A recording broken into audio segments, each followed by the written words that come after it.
그 청소년들을 대상으로 한 인터넷 강의를 듣게 됐는데요.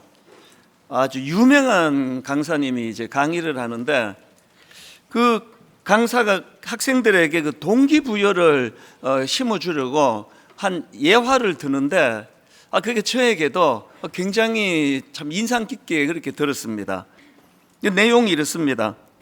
미국의 유명한 시간관리 전문가가 이제 학생들을 모아놓고 강의를 하는 중인데요. 이 강사님이 이제 그 유리 어항을 강단 위에다 올려놓은 겁니다. 그러고 하는 말이 이제 내가 이 유리 어항을 채우려고 하는데 그 과정을 한번 잘 지켜보거라. 그러면서 이제 큰 돌을 이제 어항에다가 넣기 시작했습니다. 이 돌이 크니까 뭐 한 5개 정도 이제 돌 집어 넣으니까 어항이 이제 더 이상 이제 돌이 들어가지 않으면 다 차는 겁니다. 큰 돌을 넣은 강사가 학생들에게 물었습니다. 너희들이 보기에 이 어항이 가득 찼다고 보느냐? 큰 돌을 놓고 생각하면 가득 찬 거죠. 그런데 이번에는 이 강사가 작은 돌을 집어넣으면서 하는 말이 아직 이 어항에 공간이 남아있는 곳을 내가 채워볼게. 그러면서 이제 작은 돌을 어항에다가 넣으니까 아까 큰 돌로는 꽉 찼다 생각했는데 꽤 많은 작은 돌이 어항으로 들어가는 겁니다. 그 강사님이 또 물었습니다. 너희들이 보기에 이제 이 어항이 가득 찼다고 생각하니? 그러면서 이번에는 그 모래 주머니를 풀더니 어항에 붓기를 시작했습니다. 분명히 큰 돌과 작은 돌로 어항이 가득 찼다고 생각했는데 또 꽤 많은 모래가 또 그 안에 들어가는 겁니다. 또 물었습니다. 이젠 이 어항이 가득 찼지? 그리고는 그 강사님이 이번에는 물병을 꺼내들더니 어항에다가 물을 붓기 시작했습니다. 분명히 가득 찼다고 생각했는데 꽤 많은 물이 또 그 어항 안에 담겨지는 겁니다. 그리고는 이제 그 강사가 이런 말을 했습니다. 내가 만일 이 어항에 모래나 작은 돌들을 먼저 넣었다면 이 큰 돌 5개를 넣을 공간이 있었을까? 아마 넣지 못했을 거야. 그러면서 그 강사가 하는 말이 이렇습니다. 지금 자네들 인생의 큰 돌은 무엇인가? 지금 그 큰 돌을 미리 넣지 않으면 다시는 되돌릴 수 없는 시간이 올 것이라고. 이 인생에 우선순위라는 것이 있다는 걸 꼭 기억해야 한다. 지금 자네들이 중요하게 생각하는 친구 관계, 외모, 평판, 공부 뭐 이런 것들이 중요하겠지만 자네들 나이 때 해야 할 중요한 것이 무엇인지 우선순위를 정하고 그것부터 하지 않으면 그 때를 놓치게 된다는 사실을 꼭 기억해야 한다. 이게 저는 뭐 청소년도 아닌데요. 이게 굉장히 저한테 새롭게 와닿더라고요. 예전에 저도 한번 이 어항 이야기를 한번 한 적이 있는데 저는 적용을 이렇게 생각을 못 했거든요. 그러면서 내내 제 마음속에 드는 질문이 있었습니다. 내 인생의 마음밭에는 우선순위를 가르쳐주는 큰 돌이 정리가 되고 있는가? 여러분 인생에서 가장 중요하다고 생각하는 이 큰 돌을 먼저 채우지 않고 그때그때 필요한 대로 그렇게 쫓으며 살아가다가 보면 나중에는 진짜 중요한 것을 놓치게 된다. 이게 청소년들에게 강의로 가르쳐 주는 게 이게 얼마나 유익하겠습니까? 제가 미국 이민 가던 1980년 초반부에는 그때는 이제 본격적으로 막 이민이 시작되지 않았기 때문에 이민 가서 아이들 그 자녀 교육 또 영어 교육 어떻게 해야 될지를 잘 모르다 보니까 마음이 조급한 가정에서 꽤 많은 가정에서 너 영어 배워야 돼. 그래서 집에서 한국말 쓰지 마. 그런 집이 좀 있었습니다. 그래서 집에 오면은 이제 영어 써 영어. 그러니까 그 어린 애들은요 뭐 영어 금방 배우고요 한국말 금방 까먹습니다. 그래서 드디어 이제 애들이 막 영어를 막 유창하게 잘하는데 문제는 한국말을 까먹는 겁니다. 그래서 이게 애들하고 나이가 자라가는 자녀들하고 대화가 안 되는 거예요. 그저 뭐 밥 먹었니? 학교 가야지. 지각하지 마. 일찍 일어나. 이런 아주 일상적인 생활 대화 말고는 깊은 어떤 신앙의 이야기, 깊은 어떤 인생의 이야기, 이건 나눌 수가 없는 거거든요. 그래서 제가 그 처음에 이민 갔을 때 얘들 어릴 때 집에서 한국말 못하게 한 거, 그게 너무 후회가 된다. 그렇게 하는 부모님들이 좀 있었습니다.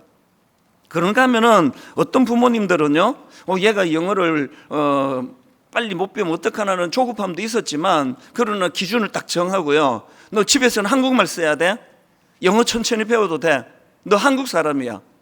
그 정체성을 가르쳐 주려고 집에서는 꼭 한국말로 그렇게 대화를 하도록 가르치는 부모님들이 계셨는데요. 이 시간이 좀 지나고 보니까 집에서 한국말 못 쓰게 하고 영어만 쓰게 했던 그 집이나, 집에 오면은 한국말만 쓰게 하는 그 집이나 애들은 영어 금방 배워요. 그러니까 한쪽은 영어도 하고 한국말도 하는데 한쪽은 영어밖에는 못하는 거예요. 그게 어항의 큰 돌 아닙니까? 어항의 큰 돌, 중요한 거, 정체성, 또 삶의 우선순위, 이런 게 먼저 정리가 되고 작은 돌 넣고 모래 넣고 물 붓고 그렇게 하는 인생이 있고요. 뭐 인생의 뭐 중심 기준, 뭐 우선순위 이런 게 어딨냐, 그때그때 이렇게 살아가는 그런 분들이 계시다면 이게 나중에 참 후회거리가 된다는 겁니다. 이거 신앙교육도 마찬가지입니다. 우리나라에 가장 무서운 이단이 입시 이단인 거 아시죠? 중학교 들어가면서부터 입시에 너무 부모님들이 마음이 쏠리다 보니까 사실 그 이해가 되죠. 어떻게 해서든 이 공부를 따라잡아서 좋은 대학 가야 되는데 그게 안 되니까 신앙교육이 당연히 소홀히 되는 거죠. 그리고는 뭐 어떤 공부 그렇게 아이들에게 신앙교육보다 이제 공부를 강조해가지고 그 아이가 좋은 대학을 들어갑니다. 들어가는데 문제가 생기죠. 대학을 가고 나면은 하나님과 멀어지는 거예요. 그 마음의 그 큰 돌로 중심을 잡는 일을 가르치지 못했기 때문에, 그래서 이제 뭐 대학 들어가고 나면은 이게 품 안의 자식이지 부모 말 듣습니까? 그래서 어릴 때부터 이 중심을 가르치는 교육이 필요하다는 그 얘기거든요. 사실 뭐 부모님들이 이게만 모래도 부어야 되고 작은 돌도 넣어야 되고 물도 부어야 되고 그렇게 조급해서 뭐 하나님이 뭐 돌아가시지도 않는데 네 대학 가고 믿어도 된다고 우선순위를 그렇게 신앙생활을 뒤로 돌린다고 그렇게 한다면 그게 그 아이들 대학 공부하는데 크게 도움이 되는 게 아니에요. 사실 제가 전에 한 말씀 드렸잖아요. 제가 고3 부서를 맡고 있는데 그 희한한 애들이 좀 있더라고요. 아니 무슨 고3이 아침 일찍 와서 예배 드리고는 집에를 안 가요. 계속 지들끼리 모여가지고 기타 치고 찬양 부르고 기도하고 뭐 막 이제 자리가 없어 복잡하니 막 복도에 모여가지고 막 그렇게 소리 지르면 기도하고 그러는데, 그거를 이제 그 리더가 또 있더라고요. 같은 고3인데 얘는 막 자기가 이제 막 불러 모아가지고 막 기타 치고 막 이러니까 담당 교역자인 제가 불안한 거예요. 얘들 이래갖고 이거 대학이라도 가나? 이게 뭐 전도사가 믿음이 하나도 없습니다. 그때나 지금이나 사실 믿음이 없어요. 그런데도 나중에 그 결과가 나왔는데 서울대 법대에 갔다는 겁니다. 그리고 나중에 이제 외무고시 합격하고 지금은 이제 그 리더하던 그 아이가 아니에요. 이제 50대인데요. 이제 뭐 우리나라에 굉장히 이제 중진 외교관이 됐는데요. 그렇게 딱 중심이 반듯하게 어릴 때부터 서 있다 보니까 뭐 너무나 어려운 일이 찾아오고 뭐 이게 뭐 외교관이라는 게 참 그 얼마나 그 중요한 역할이잖아요. 흔들림이 없는 겁니다. 우리나라로 다시 이제 귀환을 해가지고 교회를 다니는데요. 우리 교회는 거리가 멀어요. 그런데 1시간 줄을 서서 본당에 들어와서 예배를 드리고 항상 여기 앉아가지고 얼마나 간절하게 예배를 드리고 하는 걸 볼 때마다 너무 참 귀했습니다. 최근에 다시 이제 그 제네바로 발령을 받아가지고 갔는데요. 뭐 여기 있으나 거기 있으나 이 친구는 딱 그 삶의 우선순위, 마음의 어항에 큰 돌 5개가 딱딱딱 잡혀 있으니까 뭐 그렇게 혼미한 게 없습니다. 그 중심을 잡고 살아가더라는 겁니다. 또 여러분 이것도 오해하시면 안 됩니다. 그렇게 오후 늦게까지 찬양하고 기도하면 서울대 가는구나. 내가 지금 그 얘기를 하는 게 아니고요. 믿음 생활을 잘한다고 입시에 지장이 없다는 그 얘기를 하는 거예요. 여러분 고3 때 생각 안 납니까? 저도 보면은요, 뭐 할 거 다 있습니다. 뭐 놀 거 다 놀고, 뭐 잘 만드는 영화 다 보고, 집에서는 분명히 지금 내가 학원에 가 있는데, 저는 극장에 가 있죠. 뭐 좋아하는 거 다 하고 살았습니다. 그래서 결국은 우리가 너무 이제 현실에 너무 함몰이 돼가지고 자녀를 교육하면 나중에 그게 그 중심을 잃은 그런 인생을 살게 된다. 그 얘기를 드리는 거거든요. 그래서 우리가요, 항상 이 중심을 세우는 거. 저는 아까 입생들을 모아놓고 유명한 강사가 했던 그 예화를 들으면서 사도 바울 생각을 했습니다. 요즘 우리가 살펴보고 있는 빌립보서 1장에 보면은 계속 질문이가 아닙니까? 아니 바울은 그 억울하게 지금 감옥에 가 있는데 어떻게 평정심을 잃지 않은가?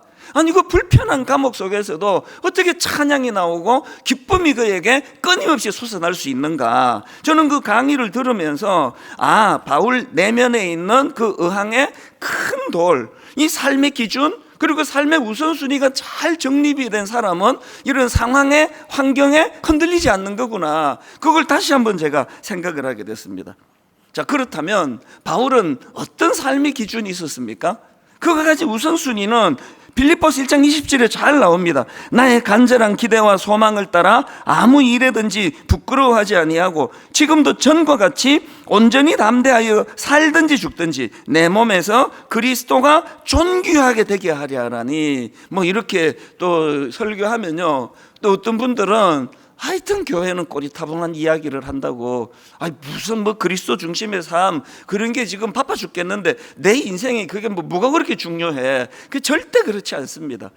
여러분 의항에 큰 돌 5개를 먼저 넣는 우선순위가 세워질 때 그것이 내 삶에 흔들림이 없는 중심을 세워준다고 하면 창조주 되시는 하나님과의 이 관계가 잘 정립이 되는 게 얼마나 중요합니까? 여러분 인생에 그 자동차를 하나 새로 사도 지혜로운 사람은 그 매뉴얼북이 막 이렇게 두꺼운 걸 사실은 딱 공부해요. 저는 공부 안 하거든요. 그래서 기능을 거의 10분의 1도 못 씁니다. 핸드폰을 사잖아요. 저 공부 안 해요.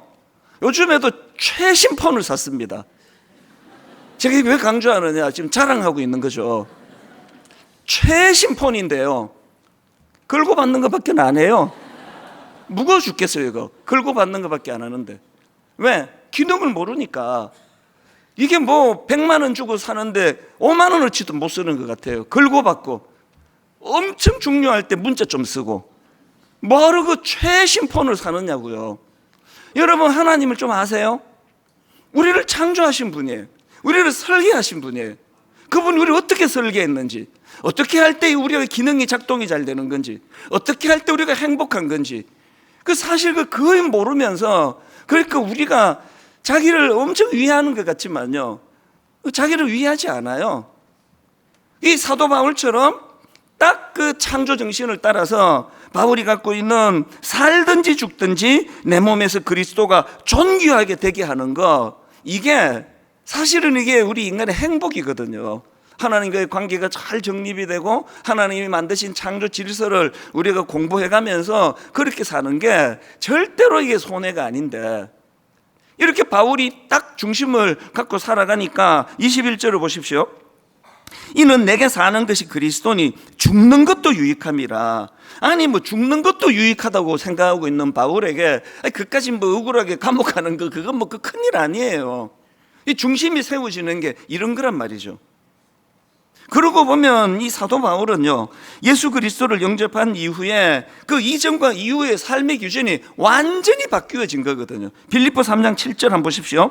그러나 무엇이든지 내게 유익하던 것을 내가 그리스도를 위하여 다 해로 여길 뿐더러 또한 모든 것을 해로 여기면 내 주 그리스도 예수를 아는 지식이 가장 고상하기 때문이라. 무슨 뜻입니까? 예전에 내가 중요하게 생각하던 거, 이게 지금 다 바뀌었다는 겁니다. 내가 그를 위하여 모든 것을 잃어버리고 배설물로 여기면 그리스도를 얻고 그 안에서 발견되려 하나니. 예수 믿는 것은요, 뭐 어디 주중에 뭐 스포츠 센터 가가지고 그냥 뭐 헬스 이용하는 그 돈 주고 그거 사는 게 아니에요. 그죠? 예수 믿는 건 뭐 주일날 교회 와가지고 예배 한번 드리는 거, 그게 아니에요. 내 인생의 가치 체계가 다 바뀌는 겁니다.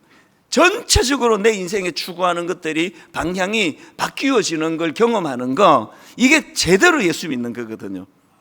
제가 여러분 지난주에도 말씀드렸잖아요. 삶의 기준 그리고 목표, 방향 이런 거 없이 그냥 그때그때 중요한 대로 살아가다가 보면, 그 지난주 말씀드렸던 두 아이 이야기, 똑같은 재료를 줬는데 한 아이는 시간이 지나놓고 보니까 배가 하나 만들어져 있는데 한 아이는 쓰레기가 이만큼 쌓여 있더라. 체계 없이, 우선순위 없이, 삶의 목적 방향 없이 살면 우리 인생이 끝날 때 쓰레기가 이만큼 쌓여 있는 거 보면서 허무하다 그러면서 죽을 거예요. 안 늦었습니다. 지금부터라도 하나님은 날 왜 이 땅에 보내주셨나? 뭘 할 때 행복하도록 설계하셨나? 나는 어디에 소속된 존재인가? 이런 것들에 대하여 관심을 가지고 배우셔야 됩니다. 오늘 본문 말씀도요, 같은 맥락으로 살펴볼 수 있습니다. 바울이 이렇게 말합니다. 빌립보 1장 27절입니다. 오직 너희는 그리스도의 복음에 합당하게 생활하라. 저는 지난 한 주 내내 이 한마디를 머릿속에서 계속 되뇌었습니다. 오직 너희는 그리스도의 복음에 합당하게 생활하라. 이게 왜 중요한가 하니까요, 여기 나와 있는 생활하라 이 말씀을 헬라어로 보면은 이게 시민으로 산다 이런 뜻을 가지고 있습니다. 그리스도의 복음에 합당하게 또 시민답게 살아가라.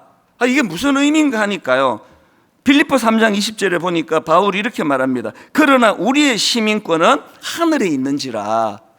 그러니까 지금 바울이 그리스도의 복음에 합당하게 생활하라, 시민으로 살아가라, 이 말씀의 의미는요, 그 당시 눈에 보이는 세상을 지배하던 권력은 로마 제국이었습니다. 그런데 그 로마 제국의 영향력 아래 사는 것이 아니라 우리는 이 땅에 계신 예수 그리스도가 가르쳐주시는 하나님 나라의 시민권답게, 하나님 나라의 백성답게 그 영향을 받으며 살아야 된다, 이 말씀이거든요. 여러분이 이제는 다 아시잖아요. 로마 제국이 갖고 있던, 그들이 주장하던 논리는 팍스 로마나예요. 힘의 논리, 힘을 가져야 된다, 힘을 가져 군림하는 게 성공한 것이다. 그 팍스 로마나의 정신이 지금까지 2000년이 지난 지금까지 온 세상을 지배하는 그 논리 아닙니까? 권력을 가져야 되고, 돈을 가져야 되고, 높은 자리에 올라가야 되고, 그래야 사람들이 나를 무시하지 않게 된다. 이게 팍스 로마나예요.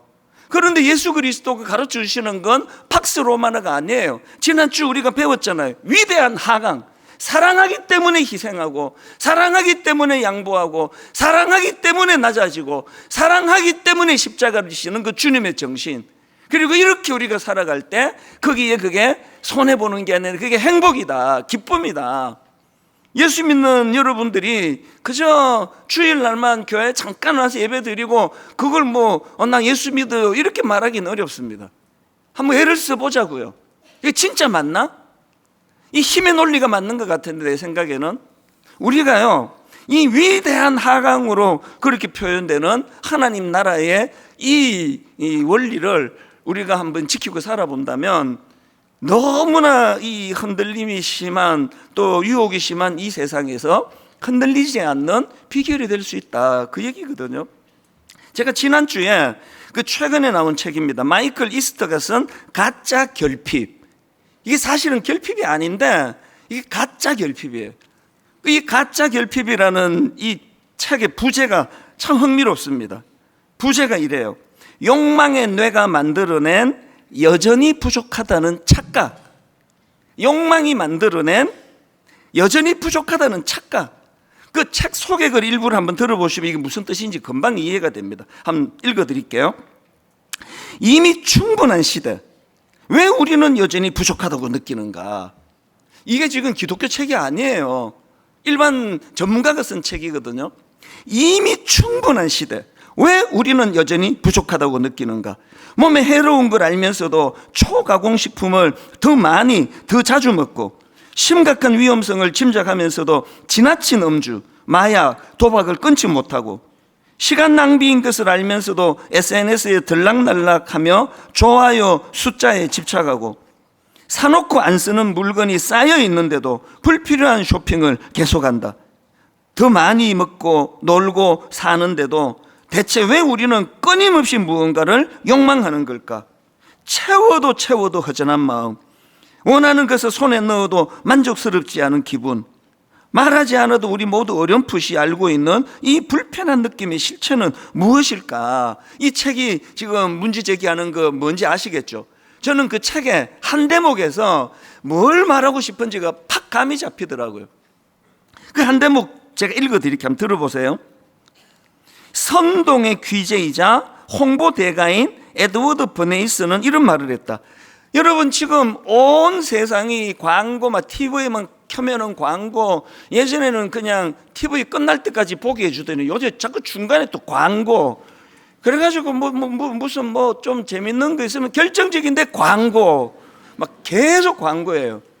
그런 광고를 통해서, 그리고 또 유튜브 무슨 어떤 그 인터넷이든지 간에 계속 이 선동의 귀재이자 홍보대가, 이게 이제 광고하는 사람들이 이렇게 부르는 거거든요.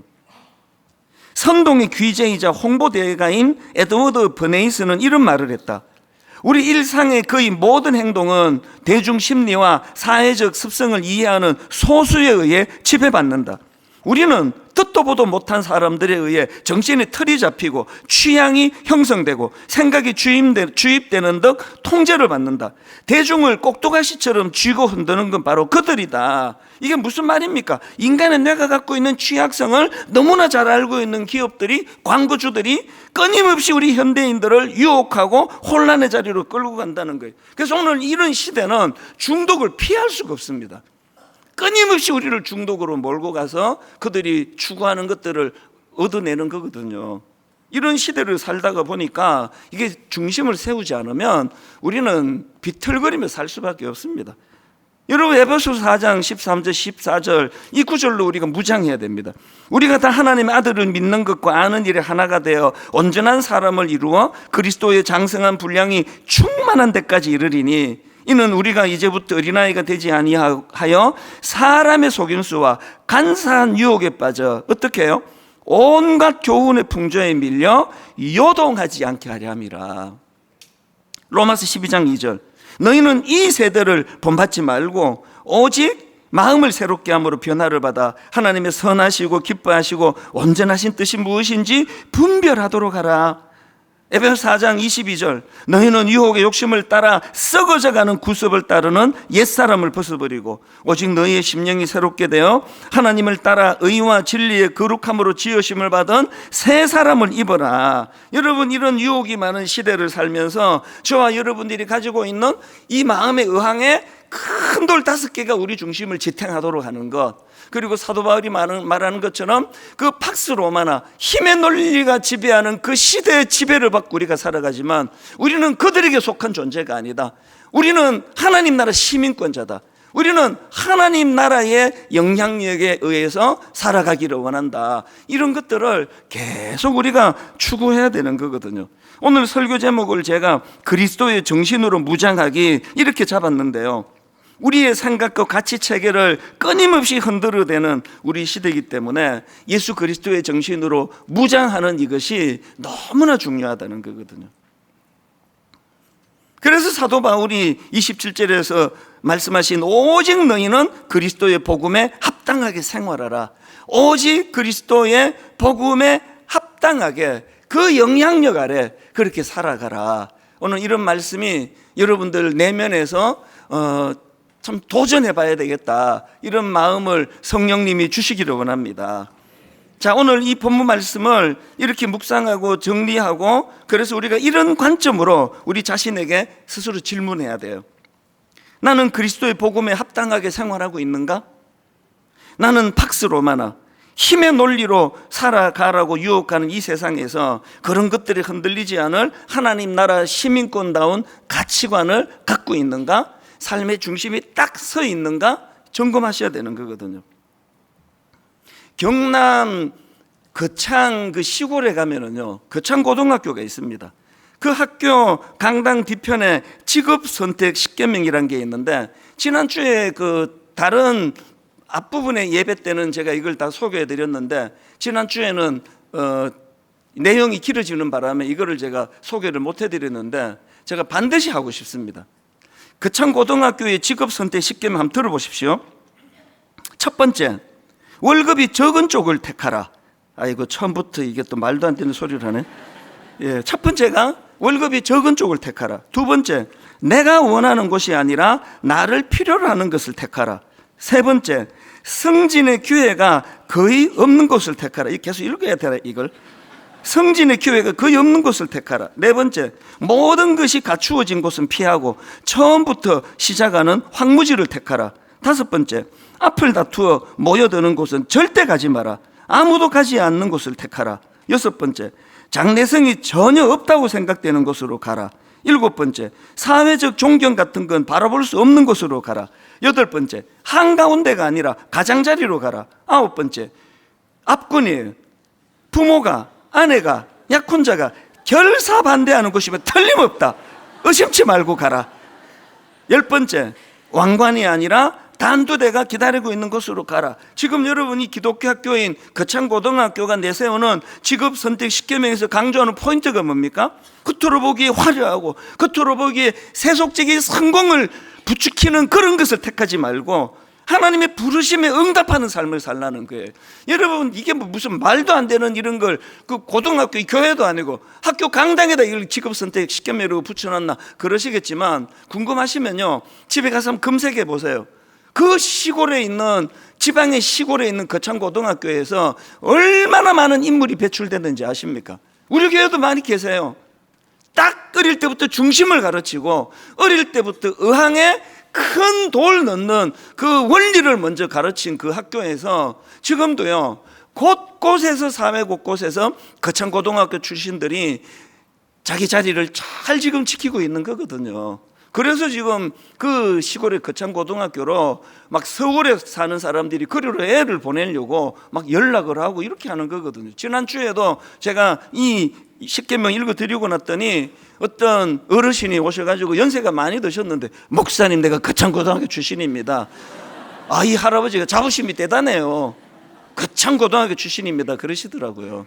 여러분, 어릴 때 이 아이들에게 이런 가치관을 심어주고 자기가 다니는 학교에 긍지를 심어주고 그런 시골에 있는 이 학교가 끼쳤던 영향력, 이게 복음의 정신이거든요.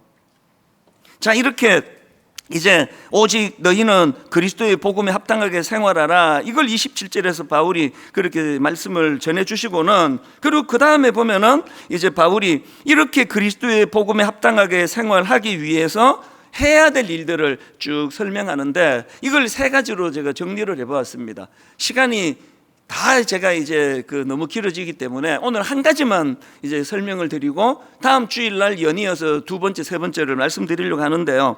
첫 번째로요, 여러분 복음에 합당한 삶을 살기 위해서 우리가 기억해야 될 첫 번째가 뭐냐? 한 마음 한 뜻으로 함께 세워가는 삶이에요. 27절입니다. 오직 너희는 그리스도의 복음에 합당하게 생활하라. 이는 내가 너희에게 가보나 떠나 있으나 너희가 한 마음으로 써서 한 뜻으로 복음의 신앙을 위하여 협력하는 것과. 세 번역입니다. 여러분은 오로지 그리스도의 복음에 합당하게 생활하십시오. 그리하여 내가 가서 여러분을 만나든지 떠나 있든지 여러분이 한 정신으로 굳게 서서 한 마음으로 복음의 신앙을 위하여 함께 싸우며, 신앙은요 함께 하는 거예요. 신앙은요 한 마음으로 살아가는 거예요. 부부, 우리 어릴 때 그 김남주 시인이 그 수필스가 막 받아 적고 했던 주옥 같은 문장이 많은데, 저는 고등학교 1학년 때부터 그거를 기억했습니다. 여자친구도 사귀어 본 적이 없는 제가 뭐냐 하니까 이거예요. 부부는 같은 곳을 바라보는 것이 아니다. 다시요. 부부는 서로 마주보는 것이 아니다. 같은 곳을 바라보는 것이다. 여러분 부부가 그냥 신혼 때부터 마주만 보면은 그거 100% 권태예요.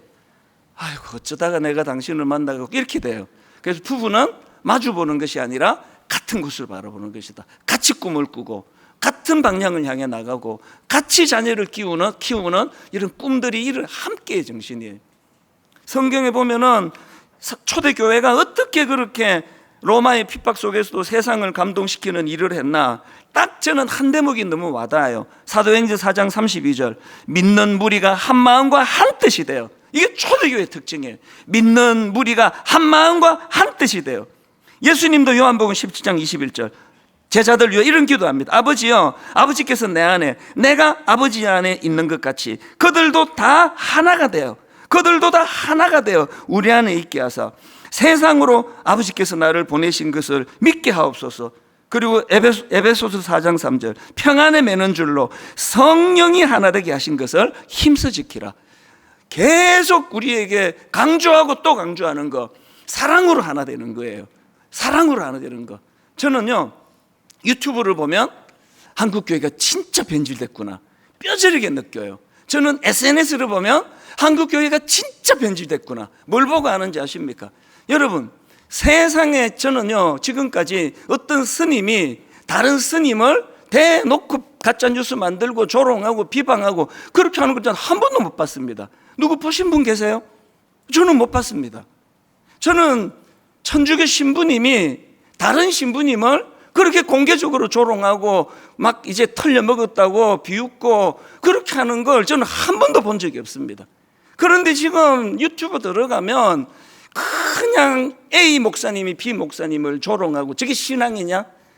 A 목사가 B 목사에게 가짜 뉴스를 만들고 A 교회가 B 교회를 조롱하고, 수많은 안 믿는 사람들이 그것들을 같이 들여다볼 텐데 서로가 서로를 향하여 폄하하고 깎아내리고, 그 유튜브를 보고 있으면 제대로 된 교회는 세상에 하나도 없는 것 같아요.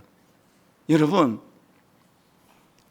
우리가 서로를 대적하는 것이 아니라 손을 맞잡고 사단을 대적해야 되거든요.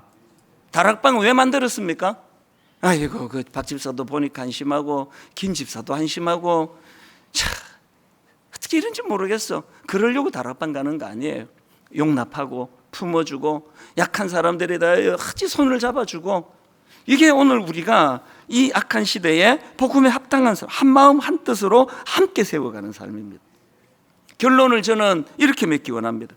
저는 한 교회를 담임하는 목사로서 간혹 떠올리는 장면이 너무 아름다워요. 출애굽기 17장 10절, 지금 아말렉과의 전투 중인데 그들의 하나됨을 한번 보십시오.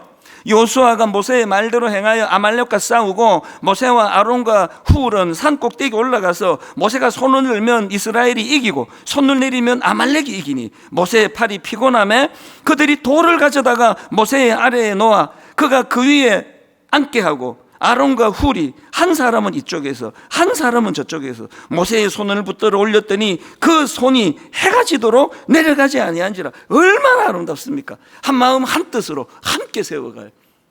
모세의 손이 내려와 가지고 막 전쟁의 어려움이 찾아오면 비난, 저게 무슨 지도자냐고, 저런 걸 우리가 어떻게 믿냐고, 그런 말 안 해요. 조용히 가서 그 지도자의 팔을 들어주는 거예요. 양쪽에서 힘을 모아주는 겁니다. 한 마음으로 가는 것, 이게 하나님이 기뻐하시는 교회의 모습이라고 생각합니다. 우리는 함께 가는 거예요. 하나 되어 가는 거예요. 아무리 미운 사람이 있고 내게 상처 준 사람이 있어도 맞대응하지 않으려고 애쓰는 거는 저 사람은 철이 없는 사람이지 적이 아니에요. 용납하기 위하여 맞상대하지 않는 하나님의 사랑. 그래서 이것이 가능하도록 성경 한 구절만 읽고 말씀을 마치겠습니다. 빌립보서 2장 5절, 너희 안에 이 마음을 품으라 곧 그리스도 예수의 마음이니. 히브리서 12장 2절, 믿음의 주요 또 온전케 하시는 이인 예수를 바라보자. 우리가 예수 그리스도를 바라보면서 한 방향으로 하나가 되어 상대의 연약함을 용납하면서 품어주면서 그렇게 나아가는 그런 교회, 그런 가정 되시기 바랍니다.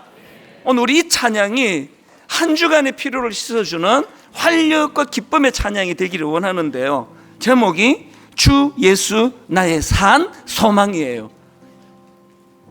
주 예수 나의 산 소망. 우리 가사를 생각하시면서 한번 찬양을 이렇게 부를 텐데 힘을 내시기 바랍니다. 우리 힘을 내어 찬양합니다. 깊은 절망의 수렁 가운데. 깊은 절망의 수렁 가운데 주님께 닿을 수 없던 우리, 주님께 닿을 수 없던 우리 자신을 돌아보세요. 어두운 밤중에 하늘을 향해 주의 이름 나 부를 때 어둠을 뚫고 오신 주 사랑, 어떻게 하셨습니까? 나의 절망 거두셨네. 주님의 공로 다 이루셨네. 주 예수 나의 산 소망. 그 누가 나의 주의 자비를 다 알아. 한없는 은혜 청량할까. 위대한 하강 영광을 떠나 이 땅에 오신 위대한 하강 죄가 되신 구주 예수. 주의 십자가 내게 말하네. 여러분 뭐라고 말씀하십니까? 영원히 난 용납됐네. 자격 없는 나이지만 아름다우신 왕, 나는 주의 것, 그리스도 나의 산 소망. 오늘 예배 가운데 그 하나님 기쁨으로 찬양합니다. 할렐루야. 주를 찬양하여라. 할렐루야. 자유케 하셨도다. 죄의 저주 끊으시 주께 구원이 있도다. 믿음으로 선포하십시오. 주 예수 나의 산 소망. 할렐루야. 할렐루야. 주를 찬양하여. 할렐루야. 자유케 하셨도다. 죄의 저주 끊으신 주께 구원이 있도다. 주 예수 나의 산 소망. 언약된 아침 장사된 몸에 부활의 호흡 시작됐네. 유다의 사자 위엄찬 선포. 뭐라 선포합니까? 사망이 무너졌도다. 이제 사망은 무덤이 더는 우리를 주장할 수 없네. 유다의 사자 힘있게 선포합니다. 위엄찬 포효. 사망이 무너졌도다. 사망이 무너졌도다. 주 예수 승리하셨네.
하나님, 저와 우리 자녀들에게 하나님 급한 대로 살아가는 그때그때 땜질하고 모래들이 붙고 작은 돌 붙고 물 붓는 인생이 아니라 인생에 먼저 중요한 큰 돌들이 그 어항의 중심을 잡을 수 있도록, 그래서 평상시에는 드러나지 않아요.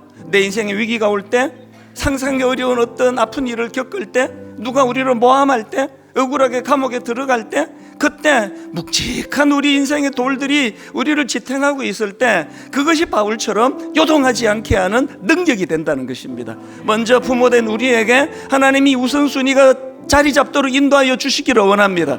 그리고 하나, 이것이 우리 아들에게, 우리 딸에게 전수되기를 원합니다.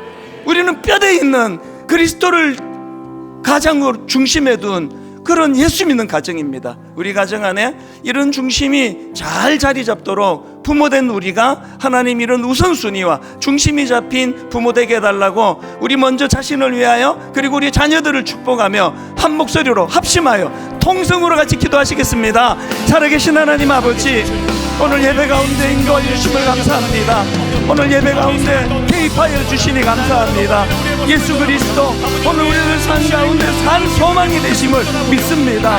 예수 그리스도 나의 산 소망 되신 그분을 우리가 기억하면서, 오 하나님, 깊은 절망 수렁 가운데 우리는 아버지 죄로 인해 주님께 닿을 수 없었던 자들이었습니다. 그런데 하나님, 어두운 밤중에 하나님을 향해 주님의 이름을 부를 때 어둠을 뚫고 우리를 찾아오신 그 주님, 우리의 절망을 거두어 주시는 그 주님을 찬양하기 원합니다. 오 하나님, 주의 저주를 끊으신 그 주님이 우리 삶의 중심에 서게 하여 주시옵소서. 하나님 아버지, 주님을 찬양합니다. 주님을 아버지 소리로 찬양하기 원합니다. 하나님, 우리가 사도 바울처럼 하나님, 우리가 하나님 앞에 중심을 바르게 세우며 그렇게 신앙생활을 있도록 주님 인도하여 주시옵소서. 하나님, 우리들 삶 가운데 그렇게 아버지 중심을 세우고 살아갈 때에 아버지 요동하지 않는 하나님의 사람들이 될 줄로 믿습니다. 주님, 그 은혜로 인도하여 주시옵소서. 살아계신 하나님, 인도하여 주시옵소서. 너희는 유혹의 욕심을 따라 썩어져가는 구습을 따르는 옛사람을 벗어버리고 오직 너희의 심령이 새롭게 되어 하나님을 따라 의와 진리의 거룩함으로 지으심을 받은 새 사람을 입어라. 너희는 이 세대로 본받지 말고 오직 마음을 새롭게 함으로 변화를 받아 하나님의 선하시고 기뻐하시고 온전하신 뜻이 무엇인지 분별하도록 하라. 하나님, 우리 마음의 의항에다 아버지 가장 묵직하고 중요한 큰 돌 5개가 자리 잡도록 인도하여 주시기 원합니다. 그래서 하나님, 상황에 따라 이리저리 휘둘리기 쉬운 이 세상인데 끊임없이 우리를 유혹하고 끊임없이 중독의 자리로 몰고 가려는 이 세상 가운데 요동하지 않는 중심을 가진 그런 우리 기성세대 부모가 되게 하여 주시고, 그 아름다운 모습이 자녀들에게 잘 전수가 됨으로 말미암아 평상시에는 잘 몰랐는데 우리 아이들이, 우리 자녀들이, 장성한 우리 아들, 딸들이 어떤 위기를 만날 때, 풍랑을 만날 때 요동하지 않는 부모님의 믿음이 전수됨으로 말미암아 우리 마음에 중요한 굵고 묵직한 그런 기준이 있을 때, 그 기준을 갖고 살아갈 때 흔들리지 않는구나, 요동하지 않는구나, 이걸 우리 자녀들이 맛보게 하시고 경험하게 하여 주시옵소서. 이번 한 주간 하나님 또 흔들릴 것입니다. 또 수많은 공격에 노출될 것입니다. 끊임없이 우리를 요동하게 만드는 그런 세상을 살아가면서도 사도 바울처럼 요동하지 않는 마음의 중심을 허락하여 주시옵소서. 그 중심을 가지고 이번 한 주간 승리하도록 주님 인도하여 주시옵소서.